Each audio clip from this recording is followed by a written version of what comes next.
जिंदगी में एक बात हमेशा याद रखना कि मक्खन लगाने वाले हाथ में हमेशा चाकू ही होता है। तो हेलो फ्रेंड्स, जय सिया राम।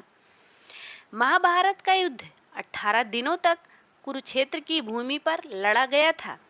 श्री कृष्ण ने कुरुक्षेत्र को ही रक्त रंजित युद्ध के लिए क्यों चुना था, तो आइए जानते हैं इससे जुड़ी पूरी कहानी, जो आपको जरूर जाननी चाहिए। इसके लिए आपको वीडियो में अंत तक बने रहना होगा। महाभारत के युद्ध का जब भी जिक्र आता है तो कुरुक्षेत्र की रक्त रंजित भूमि का जिक्र जरूर होता है।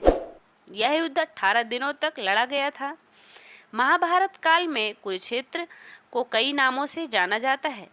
कई पुराणों में कुरुक्षेत्र को ब्रह्मवर्त, थानेश्वर, स्थानेश्वर नामों से भी जाना जाता है। महाभारत में कुरु को पांडव और कौरव का वंशज तथा पांडु का पूर्वज बताया गया है, जिस पर कुरुक्षेत्र का नाम रखा गया है। आमतौर पर सभी लोगों के मन में ये सवाल जरूर आता होगा कि श्री कृष्ण ने महाभारत के युद्ध के लिए आखिर कुरुक्षेत्र की भूमि को ही क्यों चुना। तो आइए जानते हैं पूरी कहानी। महाभारत से जुड़ी एक पौराणिक कहानी के अनुसार जब पांडव और कौरव के बीच युद्ध की घोषणा हुई तो भगवान श्री कृष्ण ने अपने कई दूतों को कई जगहों पर भेजा और महाभारत के युद्ध के लिए कोई भूमि ढूंढने के लिए कहा।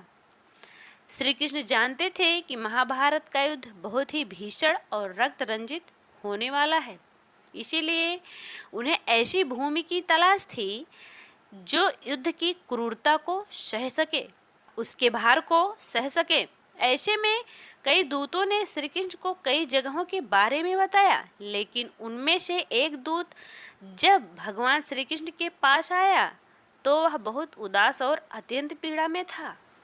जब श्री कृष्ण ने दूत को इतनी दयनीय अवस्था में देखा तो उन्होंने दूत से इसका कारण जानना चाहा। दूत ने कुरुक्षेत्र में घटी एक घटना बताई जो आपको जरूर जाननी चाहिए, जिसके अनुसार दो भाइयों के बीच खेत में मेड़ बनाने को लेकर झगड़ा हुआ था। दोनों ने एक खेत में बंटवारा किया हुआ था। सिंचाई का पानी ज़्यादा ना पहुँचे, इसके लिए दोनों ने बीच में एक मेड़ बनाई हुई थी। एक दिन वह मेड़ टूट गई, जिससे दोनों भाइयों के बीच खूब लड़ाई हो गई। धीरे धीरे यह लड़ाई इतनी ज़्यादा बढ़ गई कि दोनों भाइयों के बीच हाथापाई होने लगी। मारपीट इतनी रक्तरंजित युद्ध में बदल गई कि बड़े भाई ने छोटे भाई की हत्या ही कर डाली और उसके शव को घसीटकर मेड़ बनाने की जगह पर रखकर उससे ही सिंचाई का पानी रोक दिया। जब श्री कृष्ण ने दूत की यह बताई कहानी सुनी तो उन्हें भी इस बात का बहुत पीड़ा हुआ।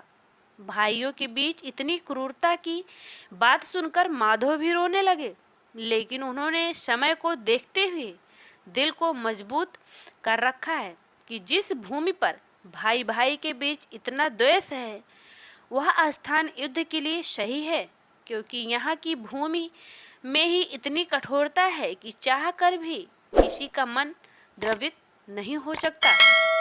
भगवान श्री कृष्ण को इस बात की शंका थी कि कहीं पांडव कौरव के दबाव में आकर कोई संधि ना कर लें, इसीलिए महाभारत का युद्ध अनिवार्य बन गया था, क्योंकि इस युद्ध से बड़ा बदलाव जुड़ा हुआ था। इस कारण भगवान श्री कृष्ण ने कुरुक्षेत्र की भूमि को युद्ध के लिए चुना था।